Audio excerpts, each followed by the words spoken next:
Greetings, comrades, and welcome to the Eastern Border. Now, this is a minisode. Patreons, don't worry about it. You will not be charged for this one. Thank you.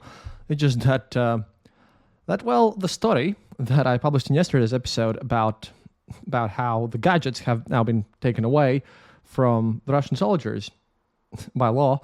Well, that still continues on, and there's some more things that I'd like to talk about.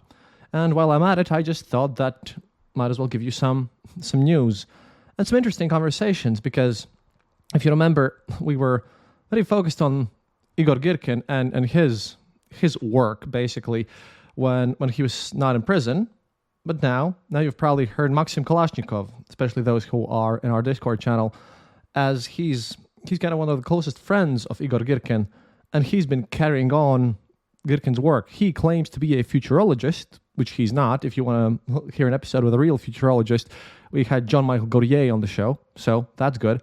But he wrote an interesting piece about the United States, and I thought, as most of you are from the United States, I could just let you know what the Russians perceive, these pro-war Vatniks, how they perceive the United States. At least this person, Maxim, he claims to be one of the intelligentsia.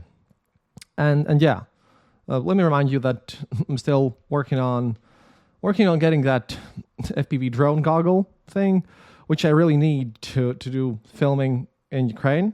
So please, if you're a supporter of the show, continue being one, and if you can, patreon.com/theeasternborder, or click the donate button on the easternborder.lv page. Or just, if you want to support me in some other way and can maybe help out with a larger technical donation, then reach out to me via email. Also, yesterday's episode did not come out on the easternborder.lv site itself because the site was down at the moment. My host, who hosts the website, he was doing some upgrades there, and it will be up there today with this episode. So if you're listening straight from the site, then, and this episode kind of skips over one from the War in Ukraine series, I'll attach it as a downloadable file because of how well the internal structure works. But I'll start here with the news.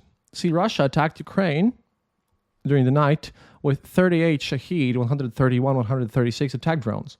25 of these drones out of 38 were shot down by air defense forces. According to the commander of the Ukrainian Air Force, Mykola Oleshchuk, Ukrainian infrastructure facilities in the south of Odessa Oblast and in the central regions of Ukraine were hit. Air defense forces operated in Kiev, Odessa, Kherson, Nikolaev, Sumy, Zhytomyr, and Cherkasy Oblast. Oleshchuk added that 3 drones were lost in location after crossing the state border with Romania. Romanian Foreign Minister Luminita Odobescu, I hope I pronounced that right, reported that after the Russian drone attack on Ukraine, wreckage has been found on Romanian territory. She said, "We have informed our allies and are coordinating our actions with them on this issue." The Romanian Defense Ministry, in turn, said that at 1:32 a.m., 2 F-18 aircraft of the Finnish Air Force were launched into the sky to monitor the air situation in Romania. The aircraft returned to base at 3:25 a.m. The ministry added that in the Plauru area, debris from the Geranium drone launched on July 24th was found. So that's going to cause a bit of an issue. But yeah, lately, at least in more mainstream media sources, people talk about how Krasnogorovka is being liberated and mopped up. Well, there are doubts about this in the Z public, and Z author reporter Filetov kind of just counts out all this stuff and just expresses some concerns. He writes, quote, Krasnogorovka in buildings are residential buildings 7,558, public buildings 61, industrial facilities 156, total 7,775 buildings. At the state of clearing, 50 houses per day, only the 2 listed units have cleared Krasnogorovka in 115.5 days. Have 150 houses been cleared in the past 3 days? There was some sort of special military operation going on. The gurus have a knack for journalism. And after all, these people ironized over the reports of the Defense Ministry of Syria, where several areas of the Republic were cleared. Overall, around 120,000 Russian soldiers have died fighting in Ukraine since Moscow began its invasion in February. Analysts estimate that Russia loses 200 to 250 troops every day, and casualties have increased significantly in recent months. After capturing Avdiivka in February, Russian forces launched a massive offensive all along the front line and opened a new front in the Kharkiv region.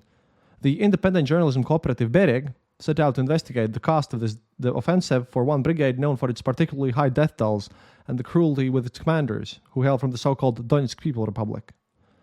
They treat their basically recruits extremely bad. We're talking extortions, large sums of money have been captured, including the very benefits offered as incentives to serve, and this was all traded for safer assignments. This is now undergoing investigation, and once this is done, about this investigation, that's the big next news. However, the main subject of today is the fact that the discussion of the Kartapolov law, the one about the gadgets, it's not subsiding. It's not subsiding. In addition, the head of the Duma Committee on Defense, besides the whole Z channels, who in just 24 hours has become enemy number one for Z authors, the deputy Yevgeny Popov, who decided to catch the hype, got a separate fight for them. After the adoption of the law on smartphones on the front, the MP Popov wrote the following. Because, that was a bit of an idiocy that he did, turning this even worse.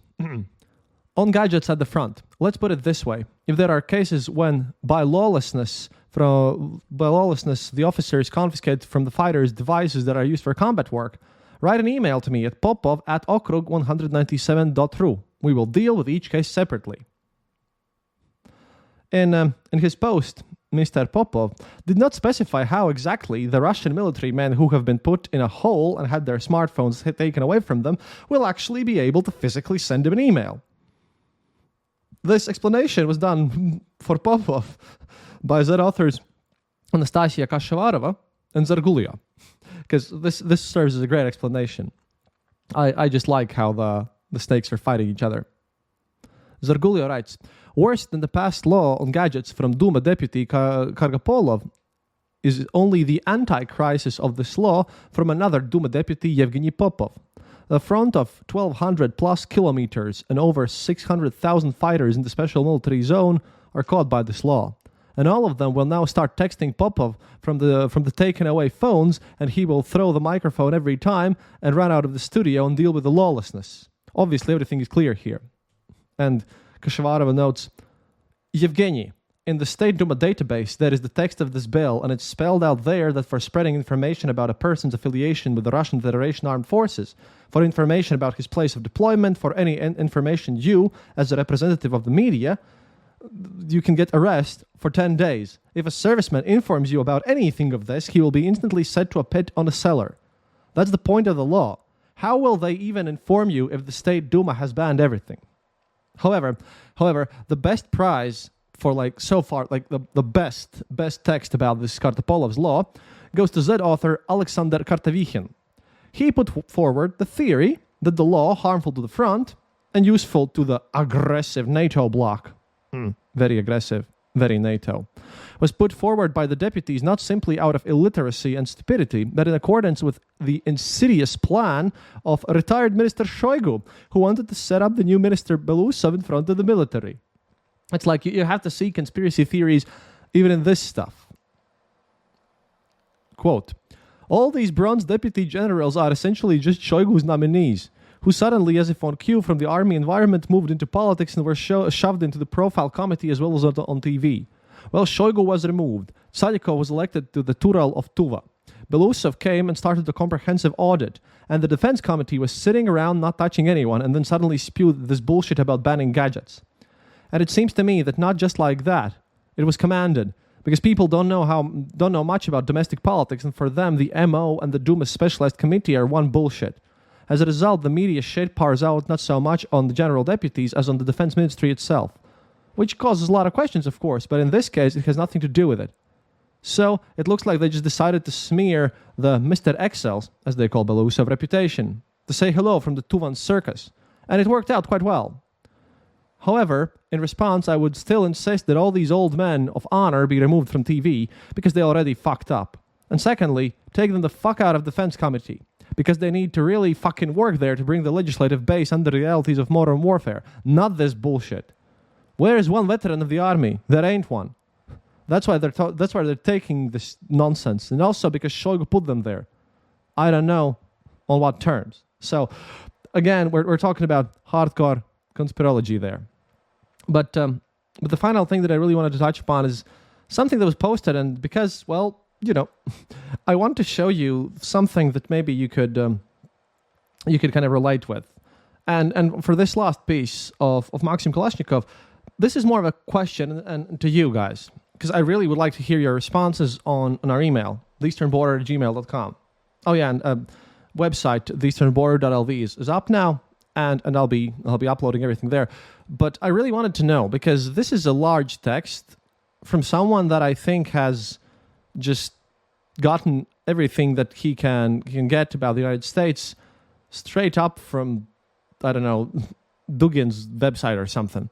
It's just very weird because Maxim Kalashnikov there, he's never been to the United States. He doesn't speak English. He only uses Google Translate when reading all this stuff, and these are his ideas. And I really, really would like you to pay attention to how he portrays everything going on. And at the same time, he declares that it's Ukrainians who are the Nazis. So that's going to be up there. So here it goes. Quote: "Whether Trump becomes president or not, a clash of worlds in the United States, a revolt of white, normal, and heterosexual people is very likely, with a possible worldwide economic depression. I object when the sex psychopathologizing liberal left in America and the EU is called progressivism. That is not progress, but obscurantism of the highest order. It's not just children are not born from a man's anus, nor are children born from lesbian scissors. Although what future can there be without children? Deviant sex play does not spawn starships and controlled thermonucleus, a new race of superhumans and scientific breakthroughs. Not only that, but liberal scum in the West have taken a swing at experiential rational science as a tool of white racism, thus preparing us to throw us into new dark ages. It is no wonder that the white Yankees' instinct for self-preservation has finally kicked in. Musk is becoming something analogous to Henry Ford. I'm pretty sure that this guy doesn't actually know much about Henry Ford or his weird experiments in Brazil, making this city in Brazil to get rubber. But I digress. This is just remember, this guy calls Ukrainians Nazis and he calls everyone in the West a Nazi. But these are his weird ideas. And then he continues, because he has no love for you Americans. Yes, America is our enemy, but hardly anyone would deny that Stalin learned a lot from it, adopting technologies and organizational techniques. Industrial, quote, civilization of flying fortress pilots, end quote, in the 20th century was the first in the world to master nuclear energy, create microelectronics, land on the moon, and create an economy with a quarter of the global gross product. And it was traditional, intolerant whites who did it. The theory that sexual identity games, tolerance, the destruction of normal families, and the freedom to migrate to a country of darkness of non-white foreign cultural migrants would supposedly unleash creativity has failed miserably. The opposite has happened. Stagnation in many scientific and technological areas. The prevalence of digital dementia. I have no idea what this digital dementia and he has no idea how the United States work. It's just amazing. And China's interception of industrial, scientific, and financial leadership. With the demise of the middle class, the rise of savage property inequality, the plunge of whites into an inferno of first opioid and then drug-induced decline. And yes, I did not misspeak here. He literally says first opioid and then a drug-induced decline. Because I don't think he Okay, just say this is the idea of these people. With the destruction of education and science, the confrontation was vividly shaped in the form of a bearded Conchita Wurst versus the sensual feminine symbol of the white race, Marilyn Monroe, the nasal rapetitiation of slum monkeys versus white rock and classics. I love how he does this. Even current American cinema feels a giant degradation, even in pop culture. Here's Trump and Musk trying to lead a white reconquista by hijacking the banner of progress. For such is we, dynamic conservatives. Not Dugin, who calls to the old village with a horse, a plow, and like all vatniks, but we, who want a house with new energy and a space plane next to us, with a beloved wife and 3 children, in a log house, but with multimedia. I think he's going to get angry with Dugin. I made a mistake here. He doesn't read Dugin, or maybe he does, but he vehemently disagrees. But this is beautiful. Unfortunately, we are dealing with a revolt of normal people against liberalism in the American, not the Russian version, although they could have led this movement 20 years ago. In fact, why did the Americans, Trump and Musk, turn out to be at the head of the uprising against psycho and sexopathological liberalism and not the leaders of the Russian Federation who have been talking about traditional values for 3 decades? Question mark. After all, how many years ago there were these marches of the sexual majority, the epic struggle against Pussy Riot, hate campaigns of officers of Russia against Sturgeon's nude photo exhibition, passions in the State Duma over Conchita Wurst, the rabid campaign against homosexuality. But the bureaucratic and commodity system lost here too, being stupid and clumsy. In their campaign for traditional values, could the raw material bureaucrats oppose Western liberalism with their own version of captivating modernity, where tradition is combined with the highest science and technology? Before I continue, I'm sorry about the background noise. I can't do anything about it. They're currently fixing something outside of my window, and I have done everything I could to kind of close this. All the windows are closed. This is very sound insulated room. It's just that the remaining noise out there. Very sorry about that. They have been doing this for hours, so I'll just gonna have to continue on from this, and I hope I'll make it through. Hey, this is a free episode for patrons. I hope that you guys will be fine. Musk is crossing normality with a spaceship to go to Mars. To Mars and not to the anus. No, really, he kind of underlines that even. He hasn't heard about Musk's recent troubles and delays and everything, and how he actually should go to the moon, but, it doesn't matter at this point. Maxim Kalashnikov continues, and we have rushed either into the naked archaic, into Dugin's vituperations around the smokehouses, and as example of modernity showed Zladostanov on an American motorcycle. The raw material system failed to show in books and movies a captivating image of the future with planetoids, Futuropolis, whatever that word means, power of the people, and a nation of light, strong and kind superhumans. I just imagine, these Warhammer 40,000 video clips of Space Marines marching, except in their case they're all worshipping like Horde or Tzeentch, all that stuff. It's just crazy. Oh, in the style of Ivan Yefremov's Dark Flame crew. Those who dance around Gazprom and oil have no Yefremovs on their own. Only figurants have come out. Mr. Kovalchuk, the head of Kurchatnik, went so far as to say that high technology is oil and gas extraction, and that it is the domain of our servants to scrape metal to make Mercedes and microchips. He puts that in brackets.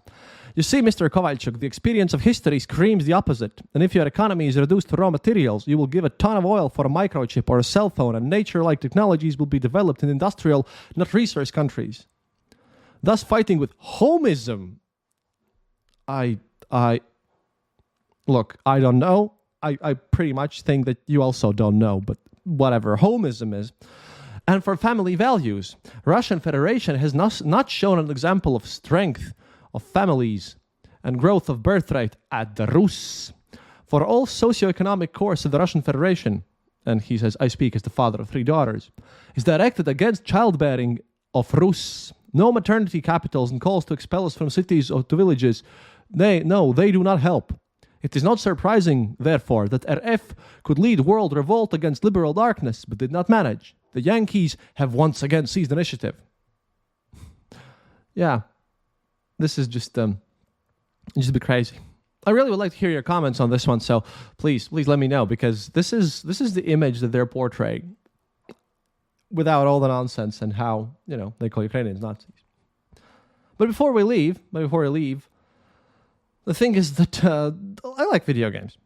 Everyone here knows that I enjoy them. And there's a bit of a news from Russia coming from them. Because, well, apparently they're gonna express a new way of censoring things, because a confluence of anti-Western policymaking and fighting over market share makes it more likely the future regulations on some video games in Russia will expand censorship and raise prices. Russia's existing ratings for video games are more basic and less informative than markings placed on games in Europe and the United States. But expanded notices proposed by Alexander Mahalov, the head of the Center for Strategic Research Digital Development Division, would warn buyers and parents when games contain violence, obscene language, in-game purchases, sexual content, and more.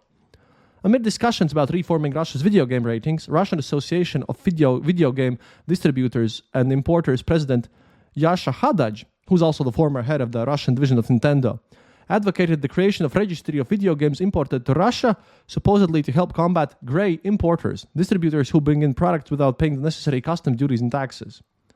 The registry proposed by Hadaji would give regulators another tool to promote approved content in video games, while also driving some smaller distributors out of business by creating bureaucratic obstacles that raise operating costs and prices on games sold as physical media. So, if you're a gamer in Russia, this whole thing, the propaganda, has finally gotten to you as well. But that's it for today. I just really wanted to keep you updated on the whole Kartvalov law affair about the gadgets. And really, I'm serious. I would like to hear your comments on that whole Kalashnikov thing. Thankfully, we're doing fine here, but the censorship laws, yeah, as usual, they're highly unlikely to go away until the whole regime changes. It is what it is. Thank you for listening. Thank you to those of you who support the show. Please, at this point, like I mentioned in the previous episode, we want to make a new project to improve on the show, and this is where I need your help. And have a great day. До свидания, товарищи. And remember, happiness is mandatory.